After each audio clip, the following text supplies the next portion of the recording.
Programa Cultura Geral. Apoio Faculdades Milton Campos. Venha ser referência. Estude com quem já é. E IEPREV, em defesa da Previdência.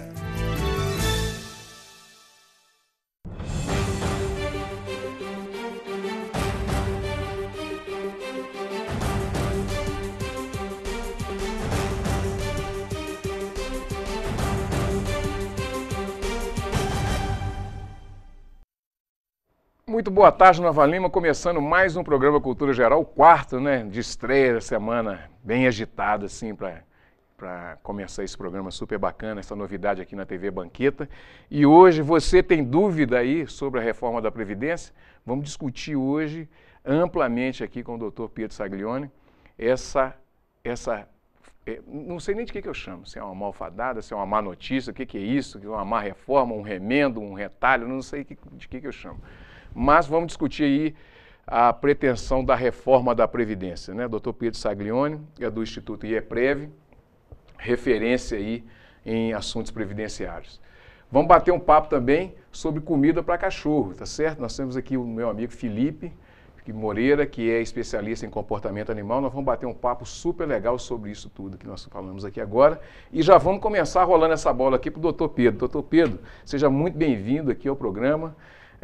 Antes de qualquer coisa, agradecer aí pela confiança, pelo carinho e sabendo da responsabilidade que nós temos agora em discutir essa coisa mesmo, né, que é a reforma da Previdência. Seja muito bem-vindo aqui no programa Cultura Geral. Poxa vida, Betão, eu fico muito agradecido com o convite, né, nessa semana de estreia. Já participei algumas vezes com você na rádio, também no Cultura Geral. E fico muito feliz com o convite de participar mais uma vez, poder prestigiar o seu programa, a estrutura da TV Banqueta. Realmente, para quem está aqui no estúdio, vocês não têm ideia como é aprazível, como é agradável o estúdio, o programa. Eu só tenho a te parabenizar realmente, que você tenha muito sucesso e que a gente tenha de fato programas agradáveis dentro do contexto do que você já vinha fazendo. Um programa com seriedade, com obrigação de informar, mas também muito descontraído, que é o seu, realmente, é o seu cartão de visitas, né, Betão? Então é um prazer, realmente. Prazer é todo meu, né? E a ideia do programa é justamente essa, fazer com que as pessoas que estejam do lado de lá sintam que essa discussão que está tendo aqui é do fundo de cozinha, do fundo da casa dela também. Então, recebendo aqui o meu amigo Felipe Moreira, especialista em comportamento animal, né? E também tem uma empresa aí que chama Comida para Cachorro, né? Comida de cachorro, né? De cachorro. Seja muito bem-vindo, Felipe. Obrigado, Beto. Fica à vontade, aqui é um programa de rádio televisado, tá? Certo. Então fica muito à vontade, pode ficar tranquilo. Não, muito bacana essa iniciativa.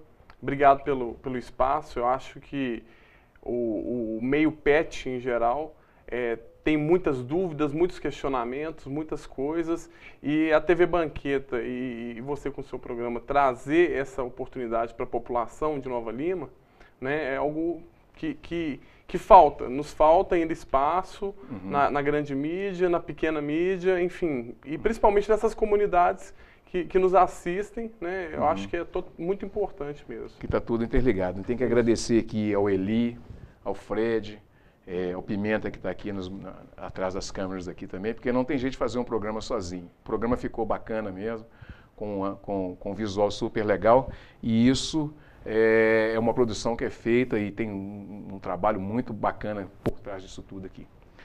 Ô, doutor Pedro, vamos começar esse bate-papo aqui? Vamos conversar. O que é o INSS, afinal de contas? Na verdade, eu vou antecipar a sua fala de início do programa. Você disse que não sabia exatamente o que era essa proposta, né? Se era um retalho, emendo, o que era exatamente. Por hora, vamos chamar tão somente essa proposta de emenda condicional. Na verdade, é uma proposta de reforma, né? Que visa alterar vários trechos da legislação previdenciária, né? Então, retomando a sua pergunta, o INSS nada mais é do que um seguro. O INSS é um seguro, o INSS é a entidade que administra a Previdência Social. Então, como a própria sigla diz, e INSS, Instituto Nacional do Seguro Social, a entidade que administra a Previdência Social, que é um seguro social criado para cobrir os riscos sociais inerentes à existência humana, né? Então, todos os trabalhadores, até mesmo os familiares, beneficiários, dependentes, né, dos trabalhadores, eles são segurados da Previdência Social através desse regime compulsório, né, obrigatório de filiação, né, um seguro social que visa cobrir os riscos sociais que são inerentes à existência humana, né? Todo mundo fica idoso, todo mundo está fadado à idade avançada, por vezes a doença, por vezes a invalidez, por vezes ao falecimento, ao acidente. Então, o INSS é um seguro social, é a entidade que administra o seguro social da Previdência Social. É o órgão responsável por pagar benefício de aposentadoria, quer seja por idade, quer seja aposentadoria por tempo de contribuição, benefício por incapacidade, né? Então, isso é o INSS. Para que serve a Previdência Social? Veja bem, Betão, social. Eu penso que a Previdência Social é de extrema importância, porque ela cuida da saúde da população, né? Não tão somente a saúde em si, da integridade física, mas uma sociedade saudável é aquela sociedade em que se respeita o idoso, o viúvo, o doente, o incapacitado, o inválido. Então, acho que a importância da Previdência Social é exatamente essa, é cobrir os riscos sociais que, repito, são inerentes à existência humana. Então, eu acho de extrema relevância a manutenção e que fique muito bem claro, né, que ainda existe muito receio, muita preocupação com essa reforma. Eu chamo a atenção que, por hora, é tão somente uma proposta, né, não é nada que passou a valer do dia para a noite, é algo que vai ser analisado ainda. É uma proposta que prevê mudanças muito severas, mas não é uma certeza, né? É tão somente uma ligeira ameaça.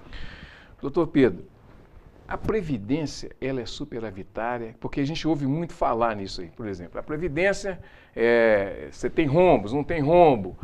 O déficit da Previdência e tal.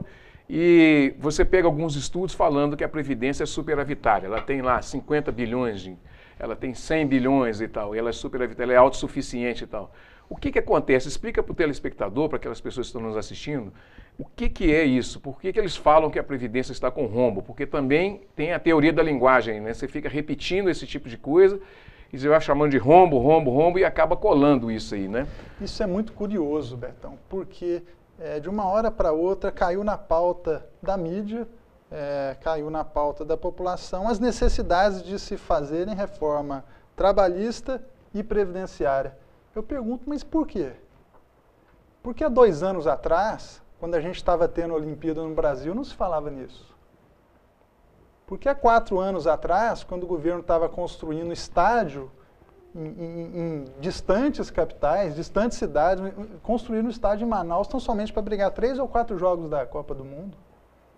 Ninguém estava preocupado com a manutenção da reforma da Previdência. Ninguém estava preocupado com a sustentabilidade da Previdência. Aí, de repente, em razão de uma questão, uma instabilidade política, né, vem à tona a pauta número 1, virou realmente a necessidade de se reformar a Previdência e até mesmo as relações de emprego através da reforma trabalhista, né? Eu respeito opiniões em contrário, né? A questão da existência ou não do déficit é muito contraditório. Tem muita gente que afirma que sim, existe. Tem muita gente que afirma que não existe. Eu penso que, da forma como vem sido vinculado o suposto déficit, é uma forma muito unilateral e depende muito do enfoque que se dá. O que se alega a título de déficit hoje, o governo declara, sustenta a tese de déficit, levando em consideração o que se paga de contribuição de trabalhador e de patrão com o que se gasta de benefícios previdenciários. Então, ele pega uma receita, uma despesa e equaciona isso e chega a uma conclusão. Só que a Previdência Social, ela está dentro de um contexto da Seguridade Social. Então, a Seguridade Social, a receita da Seguridade Social, onde se encontra a Previdência Social, a Assistência Social e a Saúde, ela tem uma receita muito maior do que tão somente as contribuições de patrões e de empregados, né, trabalhadores. Quando você recebe o seu contra-cheque, você tem lá o seu desconto do INSS, 8%, 9% ou 11%. Então, essa destinação para a Previdência é a única receita que eles consideram para efeito de déficit. Se você levar em consideração tudo o que a Seguridade Social, onde está inserida a Previdência Social arrecada, você vai concluir que nunca foi deficitária, né? A receita da Seguridade Social, onde está inserida a Previdência Social, é muito maior do que se divulga, né? Inclusive, né, eu te falo, se você jogar na loteria, na Mega Sena, você tem lá a contribuição para a Previdência Social. Muitas empresas, lucro líquido, PIS, PASEP, tem várias destinações para a Seguridade Social que permitem que o sistema superavitário. Tem uma questão relevante também da desvinculação das receitas da União. Sim. O governo permite que 30% da receita da Seguridade Social seja destinada a outros gastos. Outros gastos. Só para quem está nos assistindo do lado de lá entender o que a gente está falando, a gente falar numa linguagem bem popular, o que é a Seguridade Social para a pessoa entender? A Previdência Social está inserida dentro da Seguridade Social, né, que são pilares da Constituição que têm o objetivo de garantir a sobrevivência, a manutenção e a dignidade da pessoa humana. Né? Então, são pilares realmente da nossa sociedade democrática. Então, realmente é um assunto muito pertinente, porque eu penso que uma eventual crise política, né, e crises vêm e vão, não podem ser motivos para diminuição de direitos constituídos a duras penas, há décadas, né? A legislação da Previdência Social é muito antiga, ela foi sedimentada realmente com a Constituição de 88, a legislação de 91, né? Então eu vejo com muito receio essa possível reforma, essa proposta de reforma, né, da Previdência Social, e ainda mais dentro desse contexto, né, Betão? Porque a gente sabe que realmente hoje em dia não tem mocinho na política brasileira, a gente só está com vilão realmente. A novela da política brasileira e, consequentemente, da Previdência Social, realmente está complicado saber se posicionar. Eu tive uma conversa com a doutora Dinorá, especialista em Previdência Social e que presta algumas consultorias para a ONU também. E nessa conversa que nós tivemos no programa, ela falou comigo falou para os nossos ouvintes também na época, que o projeto já tem 163 emendas, o projeto de reforma da Previdência. E aí, doutor, nós temos uma situação ímpar, porque nós já tivemos uma reforma no governo Dilma, né, que foi aquele fator 85-90, né? Já não seria suficiente essa primeira reforma que foi feita, não? Penso que sim, né? Penso que sim. Na verdade, a Previdência, o nome propriamente diz, né? Você tem que ser previdente, você tem que prever determinados acontecimentos. Eu repito, o INSS é um seguro, né? Só está, em regra, segurado aquele que é previdente. O próprio cidadão, o trabalhador, ele não sabe. Porque se ele deve contribuir para o INSS, se ele deve se aposentar, se ele pode esperar mais um pouco. As mudanças na legislação, elas são tão constantes e tão severas que geram uma grande insegurança jurídica. As pessoas ficam absolutamente inseguras, né? Sim.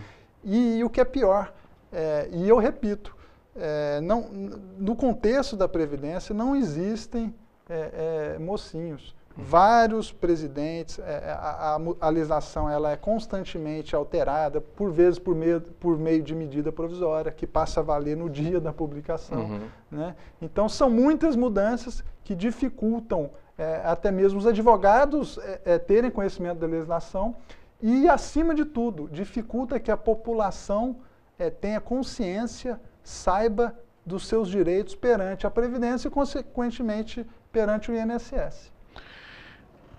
Pedro, como é que a pessoa vai ser atingida diretamente? Nós temos aí a pessoa, para poder se aposentar, ela vai ter que fazer 49 contribuições, né? Então vai ter que ter 49 anos de contribuição.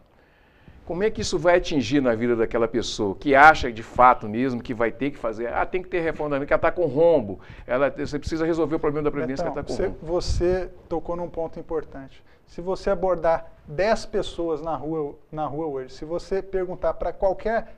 Pega 10 pessoas aí na rua e pergunta, o que você acha da Previdência? A pessoa vai falar, está quebrada, tem rombo, tem déficit, vai quebrar, tem que reformar, porque o governo repete isso todo dia na vida do trabalhador. Eu vi, e é muito curioso, porque essas propagandas, o governo diz que não tem recursos, ou não terá daqui a algum tempo, para sustentar as aposentadorias dos trabalhadores. Mas gasta milhões, na ordem de milhões, no intervalo dos maiores jornais, das maiores redes de televisão, propagando o que, na minha opinião, é uma mentira, de que existe um déficit na Previdência. Né? Se existisse um déficit na Previdência, eu falo com certeza que não pode ser afirmado da forma imperativa como tem sido. Sim. Entendeu? Então, as pessoas foram obrigadas a achar que elas têm que abrir mão de algum direito para que isso se sustente algum dia. Agora, tem uma informação também que é importante, que somando as dívidas das empresas, né, o governo fala que nós temos quase 150 bilhões de reais de déficit na Previdência, de rombo, né? E, ao mesmo tempo, você tem um passivo para ser recebido de quase 500 bilhões de reais, né? E isso não é falado em nenhum momento, né? Como é que se dá isso? E, assim, isso confirma a falácia do governo que a Previdência está com rombo? Essa é uma questão muito importante também. Porque se você fala que o sistema é deficitário, né? Primeira coisa, gente, o orçamento da União não é diferente do orçamento da família que está em casa. Se você está com o orçamento apertado, você vai cobrar de quem te deve. Você vai gerar políticas, você vai tentar inserir uma renda maior em casa. Né? O que o governo faz? Ele afasta as pessoas da Previdência. Tem muita gente hoje, o trabalhador informal, aquela pessoa que não contribui para o INSS, ele não tem consciência se ele deve ou não contribuir, porque ele não sabe se ele vai receber. Porque a insegurança jurídica que se criou em cima da Previdência é tão grande que a pessoa tem medo de colocar o dinheiro lá. E eu afirmo, Betão, eu afirmo para qualquer pessoa, não existe seguro tão amplo, que abranja tantos benefícios igual o INSS. Não existe. Se tiver, por favor, me avise que eu compro. Então já vou emendar. E eu já pesquisei, viu? Eu já pesquisei. Já vou emendar a pergunta. Quais são os benefícios da Previdência? Veja bem, o leque de benefícios da Previdência Social, primeiramente, eu desafio a achar um produto igual o INSS.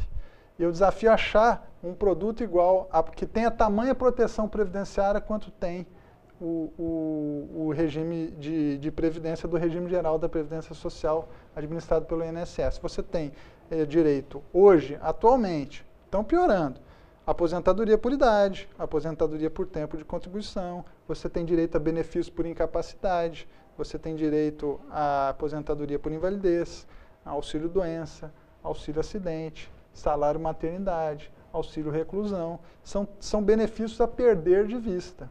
Né? E quando eu digo que o governo está afastando as pessoas da Previdência, eu digo que ele não está criando políticas de inclusão previdenciária. O governo deveria criar receita e ele está criando temor das pessoas serem contribuintes da Previdência.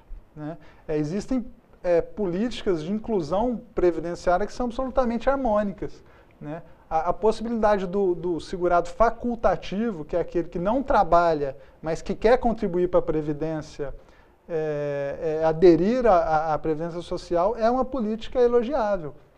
Né? As contribuições com alíquotas diferenciadas também é diferenciado. A política de inclusão do microempreendedor individual também é uma política elogiável. Né? Então, eu ainda acho que é um seguro amplo por um preço baixo. Né? Eu acho que não tem nada no mercado que te garanta tantos benefícios como o INSS, aposentadoria por tempo, por idade, por invalidez, pensão por morte. Eu acho realmente que se o trabalhador ele tem qualquer tipo de preocupação, e não sou só eu que falo isso, tá? Qualquer estudioso no sentido da inclusão previdenciária, qualquer educador financeiro tem consciência disso. O INSS ainda é um seguro muito barato, amplo e economicamente viável. Né? Eu chamo a atenção que o INSS, a Seguridade Social, a Previdência Social não é uma modalidade de investimento, mas é um seguro. Né?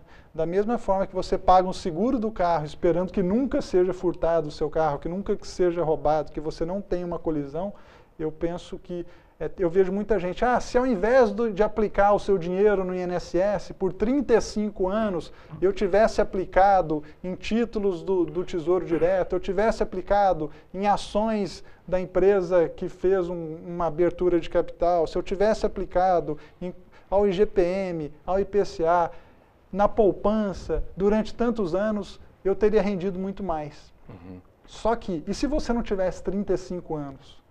Se você, no caminho dessa caminhada durante esses 35 anos, você tivesse um acidente, ter ficado doente, inválido, às vezes até o óbito, né? Porque a morte é a única certeza da vida, Betão. Sim. E as pessoas descartam todos os riscos sociais. Tem muita gente aí que não contribui, opta por não contribuir, né? Vive à margem da legislação. Então, acho que realmente eu sou um defensor ainda da Previdência. Né? Eu acho que é um seguro acessível, é um seguro... Que é o lema do IEPREV, né? Que é o lema do IEPREV. Exatamente. O Instituto de Estudos Previdenciários, a gente está naturalmente atrelado a todas essas questões. Né? A gente tem lutado muito contra essas reformas porque a gente lida com problemas de pessoas que tiveram benefícios que fariam jus a algum recebimento de algum benefício de aposentadoria ou qualquer benefício do INSS. Então, a gente conhece realmente como essa verba, essa receita muda a vida das pessoas, como traz dignidade às pessoas que fazem jus a um benefício da Previdência Social. Um detalhe, né, doutor, que tem que ser observado também, é que aquela pessoa que está lá no campo, e aquelas cidades menores, aquelas cidades que vivem realmente da Previdência Social, que vivem do recurso da Previdência Social, ela vai ser atingida diretamente e duramente. Nós temos cidades, por exemplo, da microrregião como Raposos, e Riacima também, que são cidades pequenas, que vivem, de fato, né, uma boa parte da sua renda são dos aposentados da cidade. Isso vai ser... O impacto vai ser muito grande na economia de muita cidade.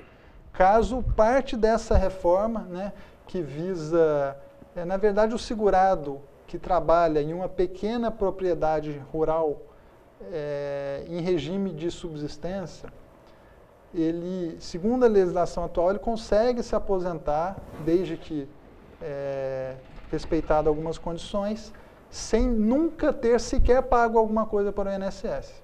Essa reforma visa acabar com isso, visa que muitas dessas pessoas apenas recebam da Previdência se fizerem uma contraprestação. Né? Agora, muita gente se esquece de que essa é uma política, né? Porque o pessoal da cidade é muito fácil você ir no supermercado, está tudo acessível. Você tem ali batata, você tem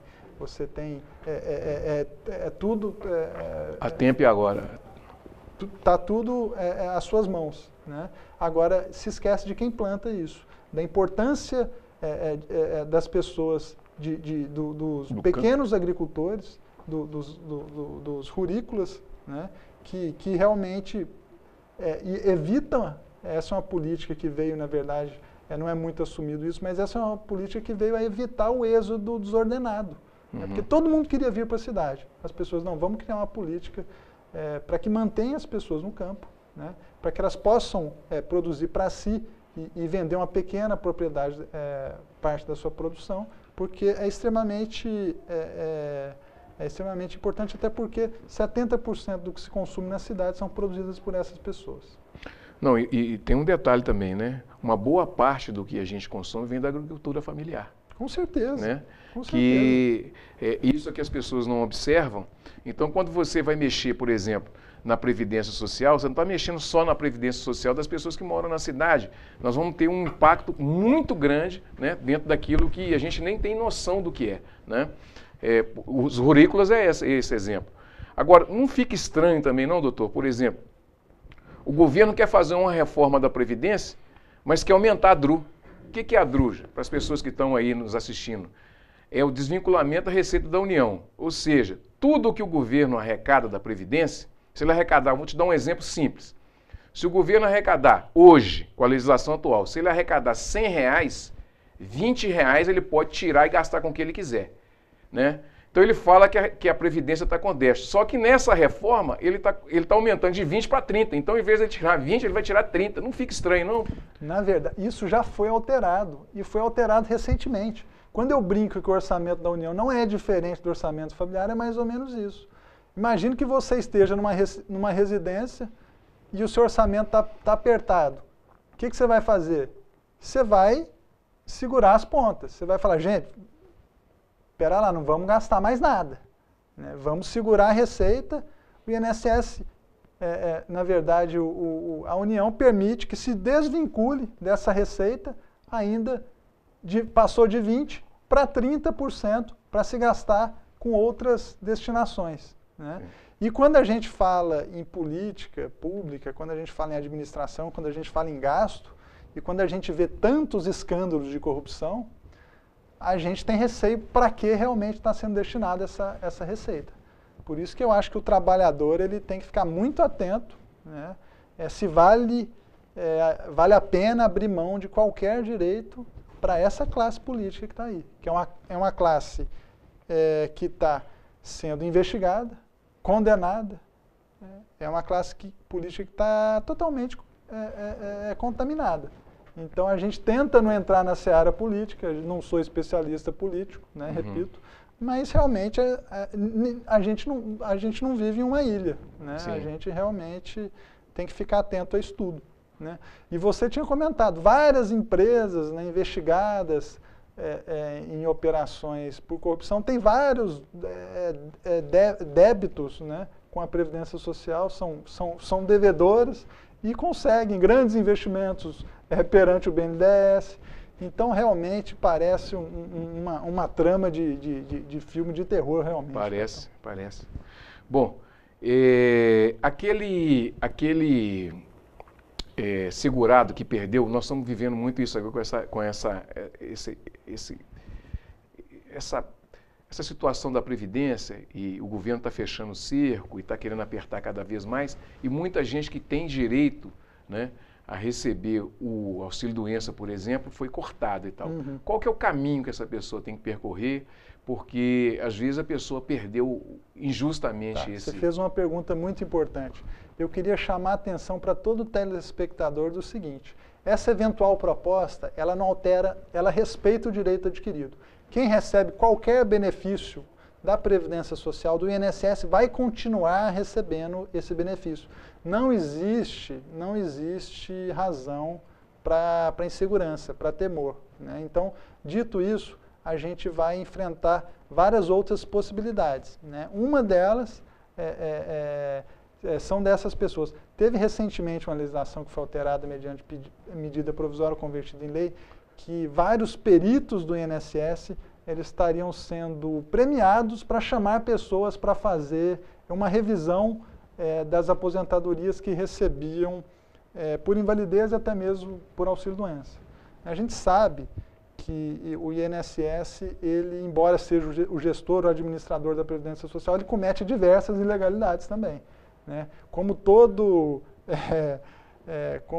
órgão da administração pública, ele comete de muita ilegalidade realmente. Então eu conheço, trabalho com isso, tenho muito caso de pessoas que por vezes vai pedir um benefício por incapacidade, né? Às vezes a pessoa tem um problema de ordem ortopédica e vai no INSS e é atendido por um clínico geral que não tem especialidade em ortopedia.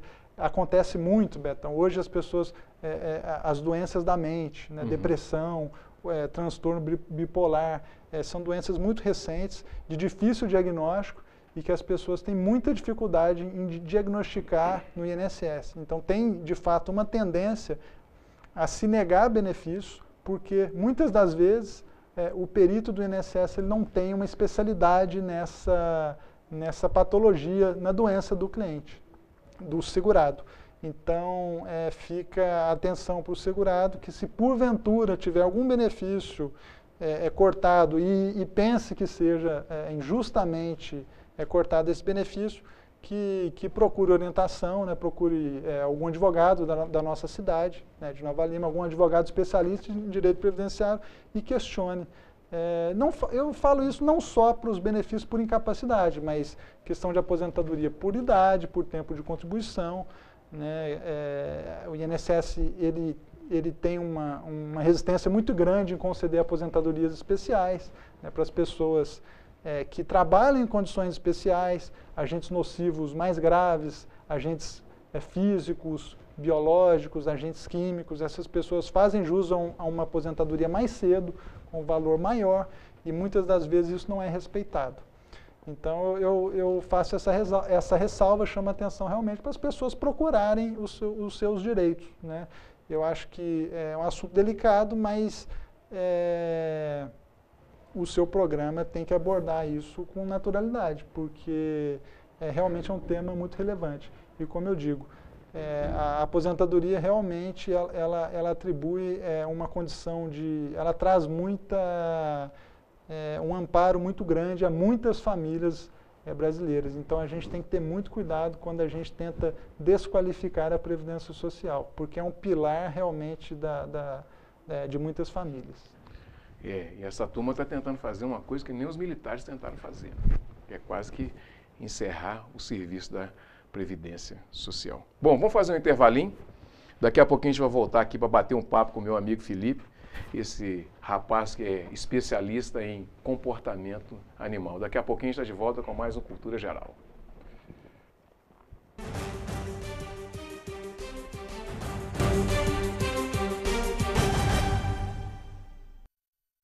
Sou a favor da reforma da Previdência, sim, porque está em jogo a aposentadoria dos que estão aposentados e dos que estão para se aposentar, incluindo meus filhos e meus netos. Do jeito que estão as contas da Previdência, a minha aposentadoria não está garantida. Tem estado que já está faltando dinheiro para pagar a aposentadoria da população. Se não tiver dinheiro, como é que eu vou comprar meu remédio, cuidar da minha saúde, manter minha família?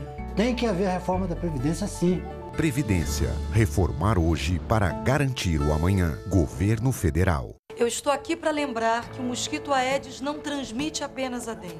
Ele também traz o Zika vírus, que ao ser contraído por mulheres grávidas, pode causar microcefalia nos bebês e gerar sequelas para o resto da vida. Como evitar? Fazendo o básico, gente, combatendo o mosquito. Precisamos juntos eliminar a água parada que pode virar criador. Cuide da sua casa, mobilize sua família e seus vizinhos, porque o mosquito não é mais forte que um país inteiro.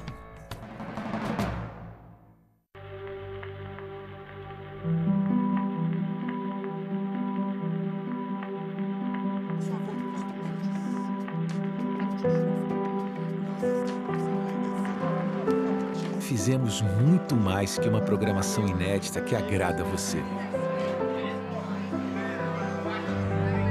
Fizemos uma nova programação que agrada a todo mundo.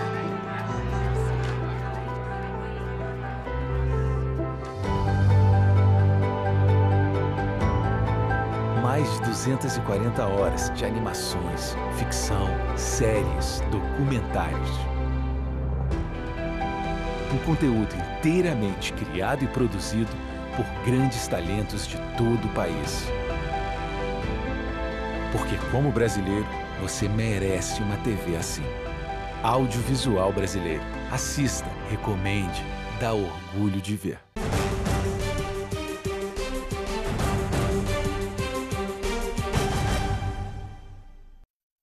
Muito bem, voltando com o programa Cultura Geral, né? Teve um contraponto aí no intervalo, mas nós continuamos com a mesma posição aqui, viu, gente? Bom, deixa eu apresentar meu querido amigo aqui, Felipe. Seja muito bem-vindo aqui ao programa. Obrigado. Né? Especialista em comportamento animal. Né? Ô, Felipe, deixa eu te fazer uma pergunta direta aqui. O que eu faço para o meu cachorro não me morder? Já que o Tião Macalé andou me mordendo aí um tempo, né? Agora ele ficou banguelo, não me morde mais. Na verdade, Betão, o cachorro ele tem vários comportamentos, né, que são inerentes da natureza do animal, né? Então, farejar, caçar, né, morder, né, latir. Então, todo esse conjunto de comportamento, né, o profissional, quando chega com uma demanda dessa, como você me falou, que meu cachorro me mordeu, a gente tem que avaliar um contexto geral, né? Então envolve aonde ele está, né? Qual que é a relação dele na sua casa, sim. Como foi essa criação desse cachorro, quais foram os métodos que você utilizou para corrigi-los. Agora, existem muitos problemas que também, né, igual, por exemplo, pessoas que resgatam animais, que já têm 5, 6 anos, né? E esses animais também vêm com históricos na rua, de maus tratos, né? Então, desenvolver essas reatividades, né, em relação ao ambiente, ao meio. Então, assim, não existe uma resposta objetiva para esse tipo de situação. Todo comportamento que o animal desenvolve, sendo ele positivo ou negativo para o dono, a gente tem que avaliar o contexto geral para a gente conseguir achar a causa raiz do problema e assim resolver. Sim. Não tem não tem uma receita, não. Agora, pronta, né? você falando assim por alto, lógico, eu já posso falar que é uma coisa grave, né? Dá para se corrigir, sim. Tem que ver qual que é o nível de agressividade, se é uma agressividade, igual eu estou te falando, por uma reação, né? Ou se é uma insegurança, por exemplo. Às vezes o cachorro é inseguro e ele morde, né? Ou se enfim, algum comportamento... existem influências genéticas, inclusive, né? Por exemplo, cães que, por exemplo, partem de cruzamentos Deixa eu fazer ruins, uma pergunta para ele. Vou fazer uma pergunta para você, Felipe. Sim. Você que é um estudioso do tema, Sim. Você que estuda o comportamento animal. Muito se fala do Pitbull. Certo. Que teria sido uma raça geneticamente modificada, salvo engano, você até me corrija se eu estiver errado, para bater touros, algo desse sentido. Sim. Você acha que existe de fato, alguma predisposição genética a essa raça a ser mais violenta, ou você acha que o convívio social, a forma como é criado, como é que você interpreta isso? Olha, na verdade, assim, a gente tem que classificar a agressividade do animal, por exemplo, 80% dos ataques a pessoas partem de animais pequenos, né? Às vezes não são os pitbulls, os rottweilers, né? Eu são sempre tive... os yorkshires, né? Agora, o poder de destruição do pitbull é muito maior do que o poodle. Né? Exato. Às vezes tem um poodle que é uma coisa.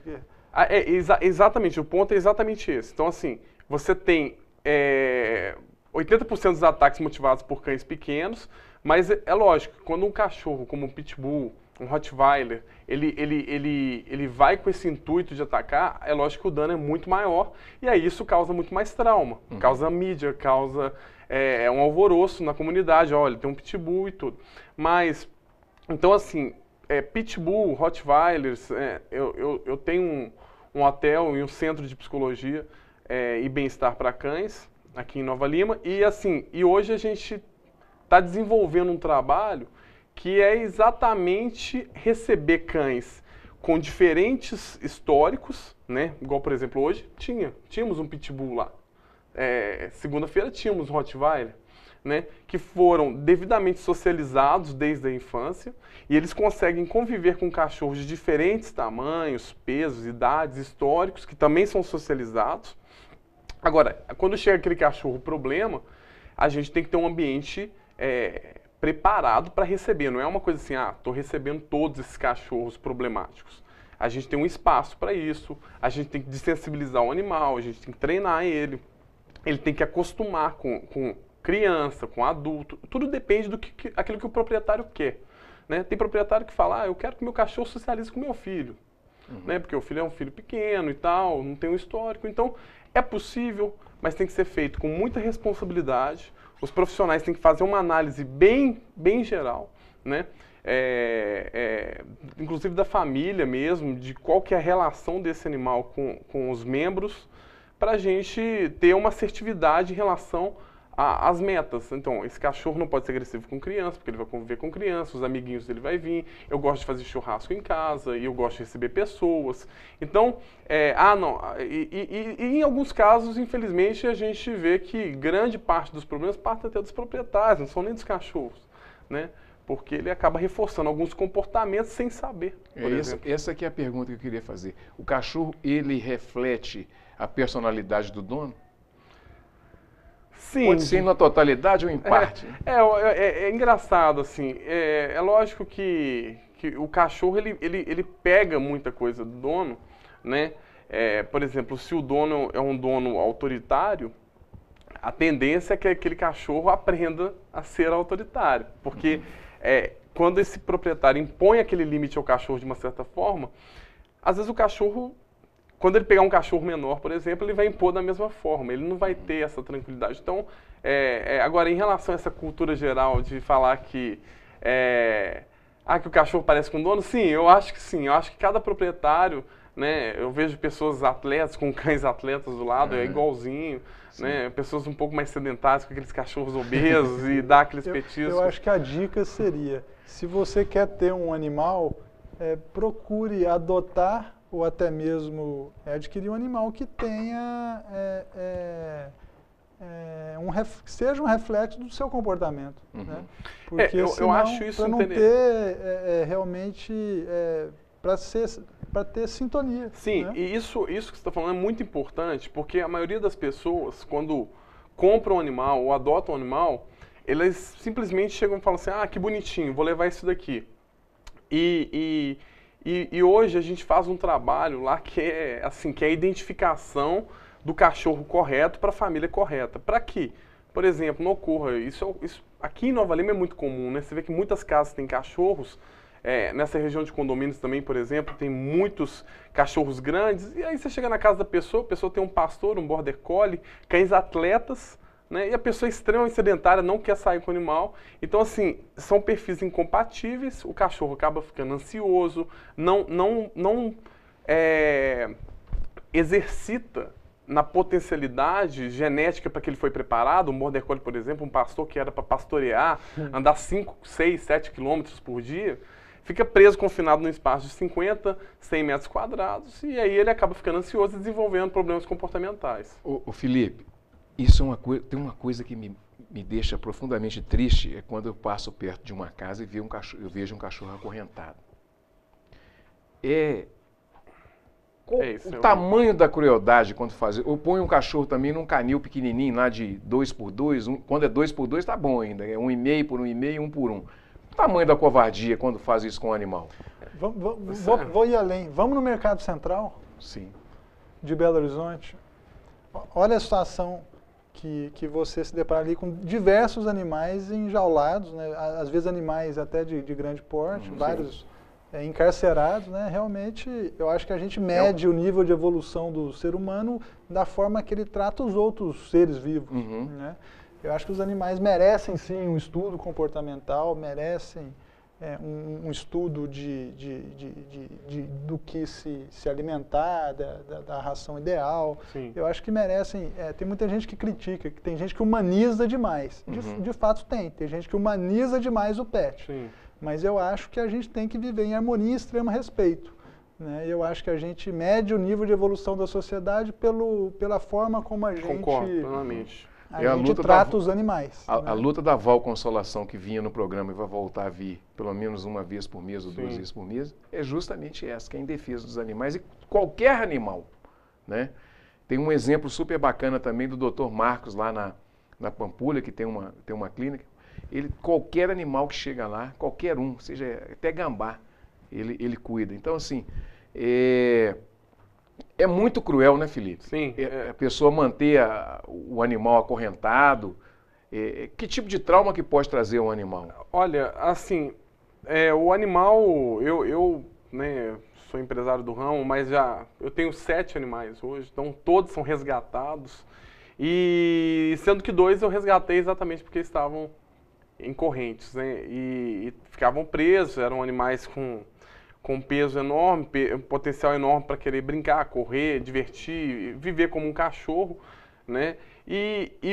Uma coisa que eu acho até interessante, às vezes quando eu vejo animais assim, eu olho um animal de rua, eu falo, nossa, esse animal de rua tem uma vida muito melhor do que esse animal que está preso, que tem uma comida e tudo, porque ele está exercitando, ele está ganhando alimento, ele está caçando, ele está interagindo com outros animais, mesmo na pior das hipóteses, né, que ele está vivendo uma situação ruim, ele tem uma vida melhor do que essa vida de um cachorro acorrentado, que gera traumas, né? Desde físicos, né? Já vi cachorros com muitos traumas físicos mesmo, musculares, né? E psicológicos principalmente. O cachorro fica muito inseguro, altamente reativo, muitas vezes desenvolve uma agressividade que é quase que irreversível, desenvolve medos em relação a várias coisas, escuro, pessoas, outros animais, né? Então, e isso fica cada vez mais difícil. Aí um cachorro desse morde na casa da pessoa, a pessoa fala assim, vou abandonar ele, porque ele mordeu. Sim. Mas ninguém olha exatamente o que você fez, a crueldade né? A crueldade que você fez com ele. Então, né? Saiba você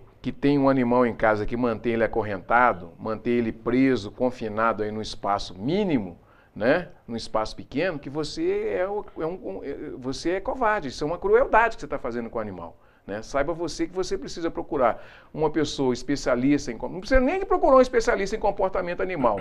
Né? Que hoje até no YouTube você tem um monte de coisa, um monte de informações e tal. Não precisa fazer isso. Isso é uma covardia que faz com o bicho. Né? É sempre bom lembrar, né, Betão, o animal não fala. Pois é. O animal não se expressa, o animal não reclama. Né? Se tem algo ali que está divergindo do comportamento normal dele, provavelmente ele pode estar estressado, pode estar insatisfeito. Sem sombra de dúvida. Então, realmente, é um bichinho que merece respeito como ele qualquer manifesta ser de outras formas. Morde. Exatamente. Né? Ele morde, ele uiva. É. Né? Então, tem um várias pedido de socorro, né, Felipe? É um pedido de socorro.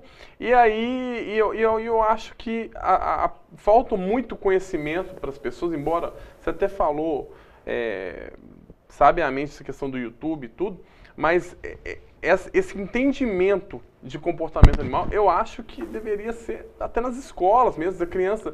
Hoje eu estava fazendo uma caminhada com um cachorro, fiz questão de parar na frente de uma escola pública que tem aqui ali próxima à região do Ouro Velho, crianças brincando, interagindo com os animais, assim. E para quê? Para as pessoas elas verem que aqueles animais estão andando, participando, interagindo com a comunidade. São animais que, igual a gente acabou de falar, pitbulls, que a criança estava brincando com ele lá, na maior tranquilidade. Por quê? Porque aquele animal é muito bem tratado, ele é muito bem cuidado, né? Existe um treinamento por trás daquilo. Então, e é lógico, eu fiz aquilo com toda a segurança, sabendo o que eu estava fazendo. Não é uma coisa assim, eu vou sair com meu pitbull e vou levar na porta de uma escola. Sem sombra de dúvida. Então, assim, então o profissional, e isso é uma coisa que eu queria salientar, infelizmente também a gente está com muitos profissionais carentes no mercado mesmo, porque às vezes com métodos antigos, né, de dar pancada em animal, e esses métodos, e isso é muito comum. Na verdade, ele tenta punir o cachorro e através dessa punição, ele acaba, em vez de resolver o problema, ele causa mais traumas para o animal. Então, a pessoa é convidada para ir na casa para resolver um problema e ela gera outro problema para aquele animal, entendeu? Então, temos esse problema também, é bem complexo. Né? Bom, deixa eu parabenizar 2 pessoas aqui hoje, que hoje eu acabei resgatando um cachorro que foi atropelado, abandonado no centro da praça de Nova Lima, e levei lá para uma clínica veterinária e não poderia aqui deixar de fazer esse agradecimento e essa homenagem também a Graciele Faria Couto e a Desi, né?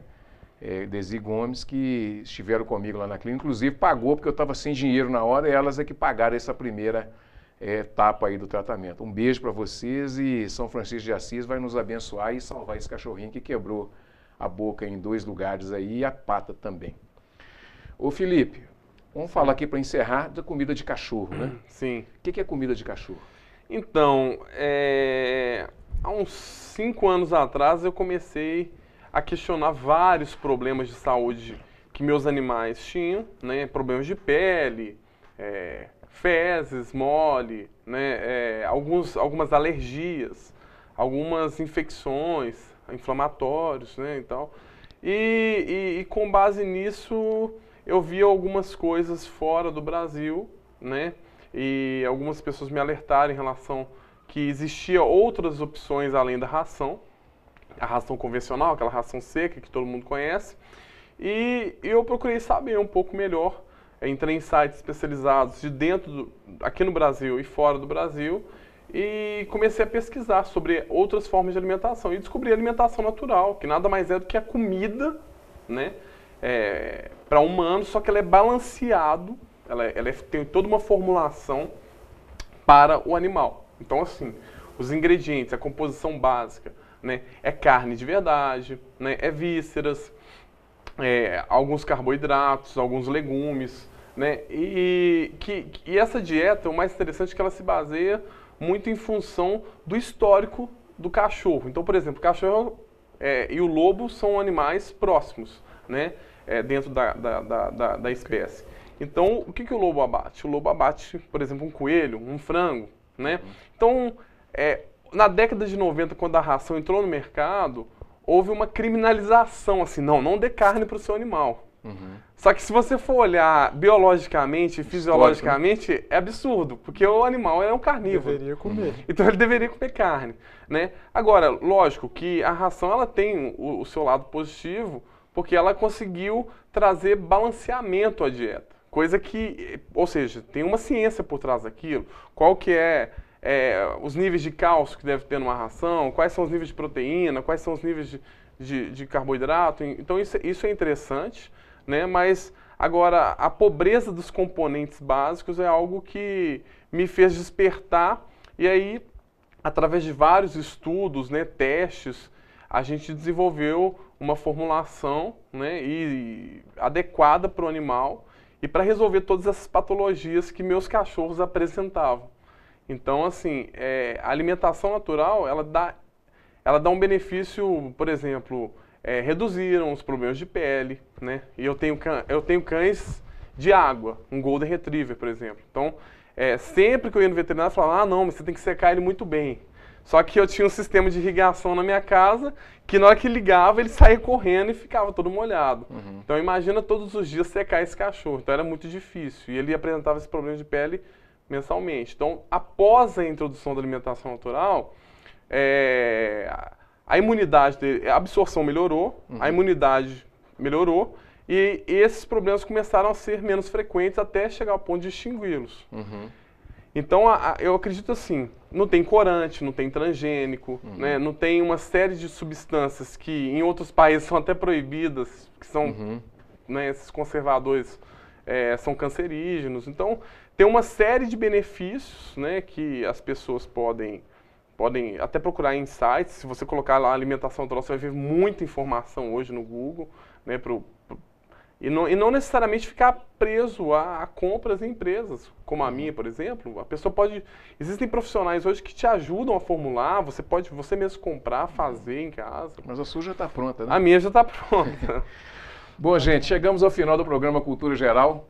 Um prazerão, passa rápido, né, Pedro? É sempre assim, né? A conversa fica boa e passa rápido, né? Chegamos ao final do programa Cultura Geral. Agradecer a todos que estão nos assistindo. Obrigado demais mesmo. Obrigado ao Fred, obrigado ao Eli, obrigado ao Pimenta. Obrigado a essa turma toda da banqueta, né? Que faz esse programa super maravilhoso. Semana que vem nós vamos sortear esse livro aqui, né? Direitos Fundamentais das Pessoas em Situação de Rua, que é da editora De Plácido. E voltamos segunda-feira com mais programa Cultura Geral. Essa semana foi top demais. Fiquei um pouco nervoso aí no início por causa da estreia, mas agora está tudo dominado. Semana que vem estaremos de volta. Um abraço a todos. Bom final de semana. Um abraço.